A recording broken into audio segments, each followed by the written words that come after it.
السلام عليكم ورحمة الله وبركاته.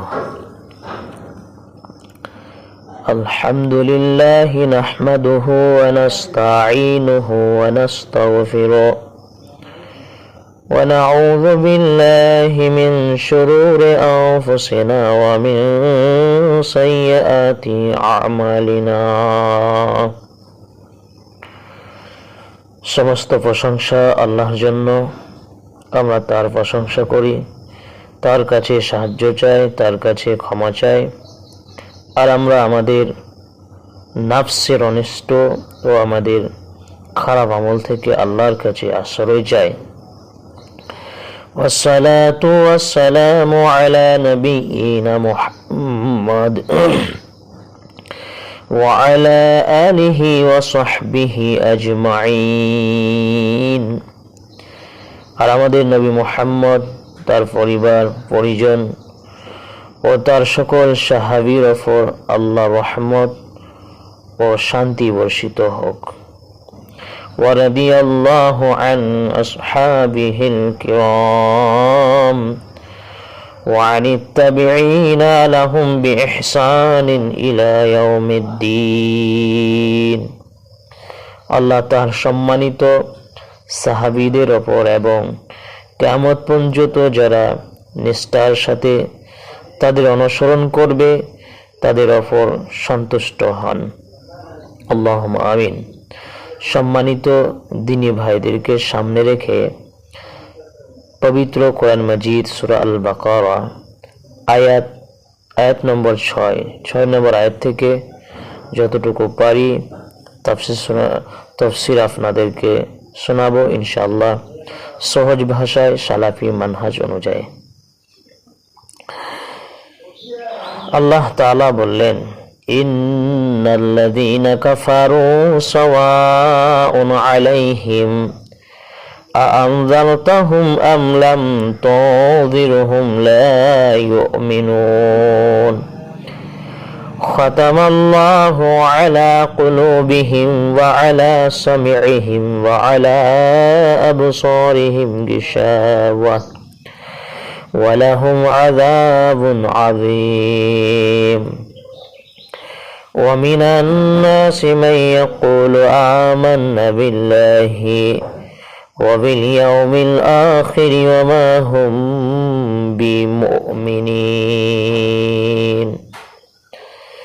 নিশ্চয় যারা কুফরি করেছে তাদেরকে আপনি সতর্ক করেন বা না করেন, তাদের কাছে দুইটাই সমান। তারা ঈমান আনবে না। আল্লাহ তাদের অন্তরে ও কানে মোহর মেরে দিয়েছেন, আর তাদের চোখের ওপর পর্দা আছে। তাদের জন্য আছে বড় আযাব। আর মানুষের মধ্যে এমন লোক আছে যারা বলে, আমরা আল্লাহ ও আখিরাতের ওপর ঈমান আনছি, অথচ তারা মুমিন না। এই আয়াতের তাফসীর ইবনে কাসির রাহিমাহুল্লাহ বললেন, 3-5 আয়াতে মুত্তাকি মুমিনদের সিফাত বলার পর 6-7 আয়াতে খাঁটি কাফেরদের সিফাত বলা হয়েছে, আর 8 নম্বর আয়াত থেকে মুনাফিকদের সিফাত শুরু হয়েছে। তাফসীরে জাকারিয়া বললেন, কোরআনের শুরুতে আল্লাহ মানুষকে 3 ভাগ করেছেন, 1 মুমিন, 2 কাফের, 3 মুনাফিক। আয়াত 6 আল্লাহ সুবহানাহু ওয়া তাআলা বলছেন, ইন্নাল্লাযীনা কাফারু, যারা কুফরি করেছে। কুফর মানে ঢেকে দেওয়া, অস্বীকার করা। ইবনে আব্বাস রাদিয়াল্লাহু আনহু বললেন, এরা হলো কুরাইশের সর্দার, ইহুদি আলেম, যারা জেনে শুনে হক মানতে চায় না, যেমন আবু জাহাল, আবু লাহাব, হুয়াই ইবনে আখতাব। এরা ছিল ইহুদি আলেম। সাওয়াউন আলাইহিম আআনযারতাহুম আম লাম তুযিরহুম আপনি সতর্ক করেন বা না করেন সমান। কেন? কারণ তারা হঠকারী, হক বুঝেও মানে না, দলিল দেখলেও ফিরে না। এদের ব্যাপারে আল্লাহর ইলম আগে হয়ে গেছে যে এরা মরবে কাফের হয়ে। তারা ঈমান আনবে না। লা ইউমিনুন। তাফসীরে জাকারিয়া বললেন, এর মানে এই না যে দাওয়াত দেওয়া বন্ধ করে দিতে হবে, বরং নবী সাল্লাল্লাহু আলাইহি ওয়াসাল্লামকে আদেশ দেওয়া হয়েছে যে সবাই ঈমান আনবে না, আপনার কাজ শুধু পৌঁছাইয়ে দেওয়া। হাল আলার রাসূল ইল্লাল বালাগুল মুবিন। সূরা নাহল আয়াত নম্বর 35। রাসূলদের দায়িত্ব শুধু স্পষ্টভাবে পৌঁছিয়ে দেওয়া। আয়াত 7। খাতামাল্লাহু আলা কুলুবিহিম। আল্লাহ তাদের অন্তরে মোহর মেরে দিয়েছেন। ইবনে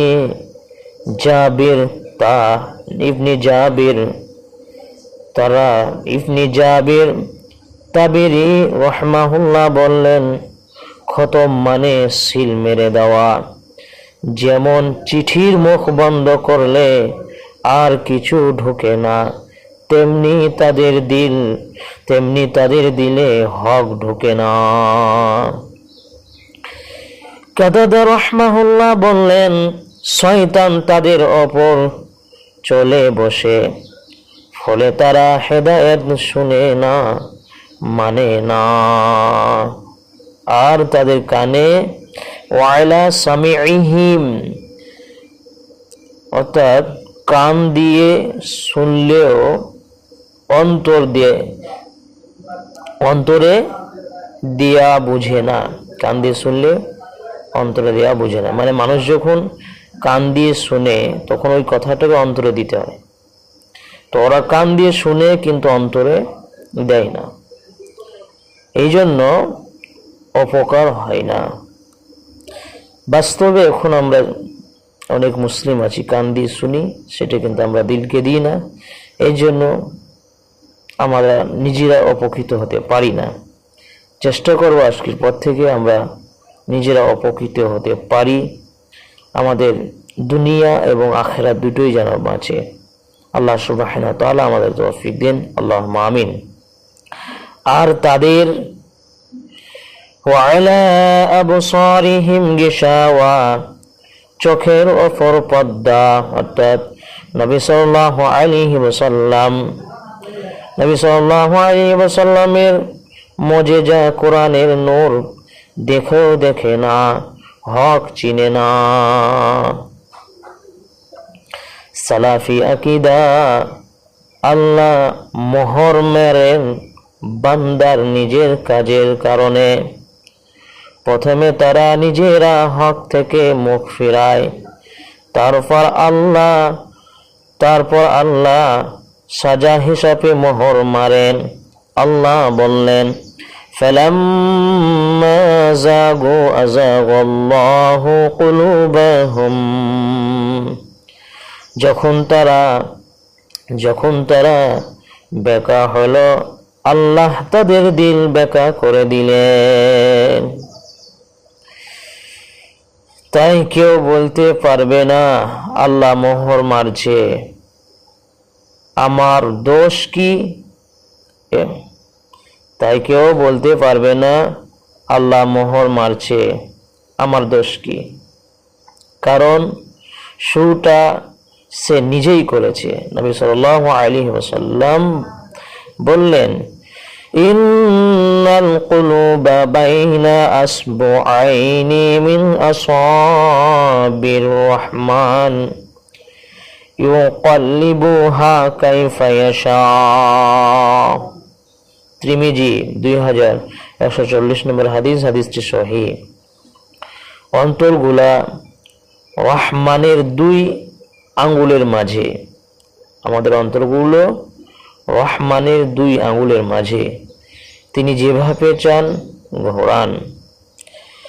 অতএব আল্লাহকে রাগান্বিত করিবেন না, এমন কিছু কাজ করবেন না যে কাজগুলি করলে আল্লাহ রাগান্বিত হয়ে যায়। আল্লাহকে সন্তুষ্ট রাখতে হবে আমাদেরকে। তাদের জন্য বড় আযাব, ওয়ালাহুম আযাবুন আযীম, আযাব, বড় আযাব। সাবধান থাকবেন আযাব থেকে। অর্থাৎ দুনিয়াতে লাঞ্ছনা, কবরে আযাব, আখিরাতে জাহান্নাম। তাহলে সব শেষ। দুনিয়াতেও লাঞ্ছিত, মৃত্যুর পরে কবরে আযাব, আখিরাতে জাহান্নাম হবে। আল্লাহকে ভয় করেন।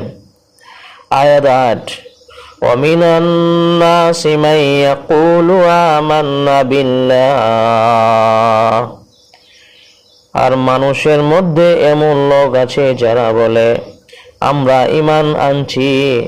ইবনে কাসির রাহমাহুল্লাহ বললেন, এখান থেকে 20 আয়াত পর্যন্ত মুনাফিকদের সিফাত।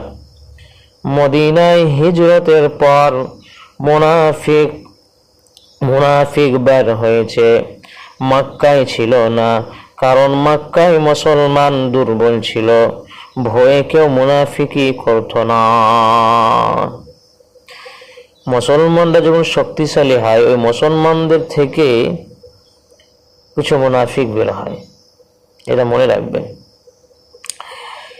মুনাফিক কারা? যারা মুখে বলে মুমিন, দিলে কাফের, বাইরে ইসলাম, ভেতরে কুফর। ইবনে আব্বাস রাদিয়াল্লাহু আনহু বললেন, এরা হলো আব্দুল্লাহ ইবনে উবাই ইবনে সালুল ও তার সাথীরা, অথচ তারা মুমিন। ওমা হুম বিমুমিনিন, না, ওরা মুমিন না। আল্লাহ নিজেই তাদের ঈমানকে বাতিল করে দিলেন। কারণ ঈমান হলো দিলের বিশ্বাস, মুখের স্বীকার আর আমল। শুধু মুখে বললে হবে না। বর্তমান যুগে অনেক মুসলমান আছে যারা মুখে দাবি করে কিন্তু আমল করে না, আর মুখে দাবি ভুল। নবী সাল্লাল্লাহু আলাইহি ওয়াসাল্লাম বললেন, আয়াতুল মুনাফিকি সালাসাতুন, ইযা হাদ্দাসা কাযিবা, ওয়া ইযা ওয়া'দা আখলাফ, ওয়া ইযা তুমিনা খানা। সহিহ বুখারীর হাদিস। মুনাফিকের আলামত 3টা: কথা বলে মিথ্যা বলে, ওয়াদা করলে ভঙ্গ করে, আমানত রাখলে খেয়ানত করে। বর্তমান যুগে নেতারা এই কাজগুলি বেশি করে। বড় বড় স্বপ্ন দেখায়, বড় বড় কথা বলে, তারপরে আর করে না। এরা সবাই মুনাফিক। মুসলমান হয়ে যারা এই কাজগুলি করে, এরা সব মুনাফিক। অন্যদের কথা বাদ দিলাম, সার কথা ও শিক্ষা। তাফসিরে জাকারিয়া বললেন, 6-7 আয়াতে খাঁটি কাফেরের 4টা সিফাত। 1, হক যেন মানে না। 2, দিলে মোহর। 3, কানে মোহর। 4, চোখে পর্দা। ফল আযাবুন আযীম, তাদের জন্য রয়েছে কঠোর শাস্তি। 8 নম্বর আয়াতে মুনাফিকের প্রথম সিফাত, মুখে ঈমান দাবি, দিলে কুফর। আমাদের শিক্ষা: 1, হঠকারিতা থেকে বাঁচি, হক বুঝার পর মানতে হবে, না মানলে দিলে মোহর পড়বে। আমরা যখন হক বুঝবো, তখন হকটাকে মেনে নিতে হবে। আর যদি না মানি আমাদের দিলে মোহর পড়ে যাবে। এই জন্য সাবধান থাকবেন। মোহর পড়তে পড়তে পুরোটা একদিন মোহর পড়ে যাবে, বাস আর কিছু ঢুকবে না। অতএব সাবধান থাকবেন। এই জন্য আমি আবারও বলছি, আমাদের